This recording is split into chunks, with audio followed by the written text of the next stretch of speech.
ഇത് മുജാഹിദിന്റെ അൽമനാർ, അവരുടെ മുഖപത്രം. ഇതിലെന്താ പറയുന്നത്? ഇസ്ലാം ദീനിൽ കെട്ടുകഥകൾ പ്രചരിപ്പിച്ച സഹാബികളാണ്.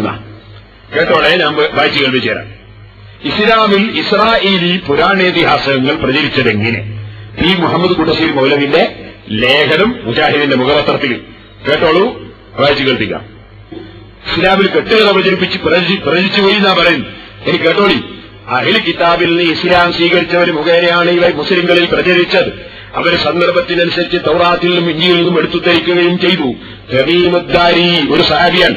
തമീമുദ്ദാരി, കഅബുൽ അഹ്ബാർ, വഹബ് ഇബ്നു മുനബ്ബഹ്, അബ്ദുല്ലാഹി ഇബ്നു സലാം ഒരു സഹാബിയാണ്.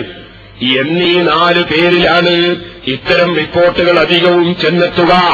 ഇവർ 4 പേരും യഹൂദി ക്രിസ്ത്യാനി വേദങ്ങളിൽ പരിജ്ഞാനമുള്ളവരായിരുന്നു. തമീമുദ്ദാരി യമനിലെ ക്രിസ്ത്യാനികളിൽപ്പെട്ട ദേഹമാണ്. അതിങ്ങനെ വിശദീകരിച്ചിട്ട് പറയാണ്, അബ്ദുല്ലാഹി ഇബ്നു സലാമും മദീനയിലെ ഒരു യഹൂദിയായിരുന്നു. പിന്നീട് ഇസ്ലാം സ്വീകരിച്ചു. എന്നിട്ട് വീണ്ടും സഹാബികളെ പറ്റി പറയാണ്. 2 കാരണങ്ങളാണ് ഇസ്രായേലി കഥകൾ മുസ്ലിങ്ങളിൽ പ്രചരിക്കാൻ ഇടവരുത്തിയത്. ഇസ്ലാമിന്റെ ആരംഭദശയിൽ നബിയുടെ വിയോഗശേഷം പള്ളിയിൽ വെച്ച് കഥ പറയുന്ന ഒരു പുതിയ സമ്പ്രദായം ആരംഭിച്ചു. ഹസ്രത്ത് ഉമറിന്റെ അവസാന കാലത്തു തന്നെ ഇത് തുടങ്ങിവെച്ചിരുന്നു. എന്നാൽ ഉസ്മാൻ അവറുകളുടെ കാലം മുതൽക്കാണ് സർവപ്രചാരം സിദ്ധിച്ചത്. രാഷ്ട്രീയ കലഹങ്ങൾ ആരംഭിച്ചതോടെ ഇത്തരം കഥാപ്രാസംഗികന്മാരെ പാർട്ടി പ്രവർത്തനത്തിനുള്ള ഒരു ആയുധം കൂടിയാക്കി. സഹാബികൾ ചെയ്ത പണിയാ പറയുന്നത്. അവർക്ക് പല പാർട്ടികളും വേതനം നൽകുകയും ചെയ്തു. പ്രാസംഗികൻ പള്ളിയുടെ മധ്യത്തിൽ നിൽക്കുകയും ശ്രോതാക്കൾ ചുറ്റിലും ഇരുപ്പുറപ്പിക്കുകയും ചെയ്യും. ജനങ്ങളെ സൽക്കർമ്മങ്ങൾക്ക് പ്രേരിപ്പിക്കുന്നതും തെറ്റുകളിൽ വിരമിപ്പിക്കുന്നതുമായ ഹദീസുകൾ, ചരിത്രകഥകൾ, മുൻ സമുദായങ്ങളുടെ ചരിത്രങ്ങൾ എന്നിവയാണ് ഈ പ്രസംഗങ്ങളിൽ വിവരിക്കുക. എന്നാൽ ഈ കഥാകാരന്മാരധികവും യഹൂദി ക്രിസ്ത്യാനികളിൽ നിന്ന് ഇസ്ലാം സ്വീകരിച്ചവരായിരുന്നു എന്നതാണ് ഇവിടുത്തെ മർമ്മപ്രധാനമായ ചിന്താവിഷയം. കേട്ടോളിയും, തമീമുദ്ദാരിയാണ് ഈ പ്രസ്ഥാനത്തിന്റെ സ്ഥാപകൻ. സഹാബിയാണ്. തമീമുദ്ദാരിയാണ് ഈ പ്രസ്ഥാനത്തിന്റെ സ്ഥാപകൻ. അതിനാൽ അലി റളിയല്ലാഹു അൻഹു ഒരിക്കൽ സൈനികന്മാരെ ഒന്നായി പള്ളിയിൽ നിന്ന് ആട്ടി ഓടിച്ചു കളഞ്ഞു. പള്ളിയിൽ നിന്ന് കെട്ടുകഥ പ്രചരിപ്പിക്കാൻ വേണ്ടി പള്ളിയിൽ അനുമതി കൊടുത്തു ഉമർ ഇബ്നുൽ ഖത്താബ്. അവസാനം ഉസ്മാൻ ഇബ്നു അഫ്ഫാൻ 2 തവണ ആഴ്ചയിൽ കെട്ടുകഥ പ്രചരിപ്പിക്കാൻ അവസരം കൊടുത്തു. എന്നിട്ട് കെട്ടുകഥ സഹാബികൾ പ്രചരിപ്പിച്ചു. അലി ഇബ്നു അബീ താലിബ് അവരാട്ടി ഓടിച്ചു. ഇത് പറഞ്ഞിട്ട് ഇനിയും കേട്ടോളൂ, ലോകത്തുള്ള എല്ലാ തഫ്സീർ ഗ്രന്ഥങ്ങളെയും തള്ളാൻ വേണ്ടി പറയുന്ന വാചകം കേട്ടോളൂ.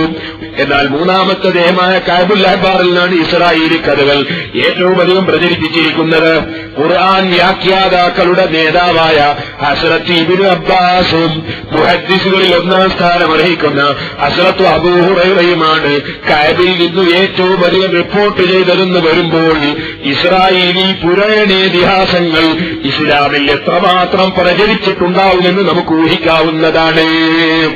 ഖുർആൻ വ്യാഖ്യാതാക്കളെ നേതാവായ ഇബ്നു അബ്ബാസും ഹദീസ് പണ്ഡിതനായ സഹാബിയായ അബൂ ഹുറൈറയും കഅബിന്റെ റിപ്പോർട്ടാണ് ഉദ്ധരിച്ചിട്ടുള്ളത്.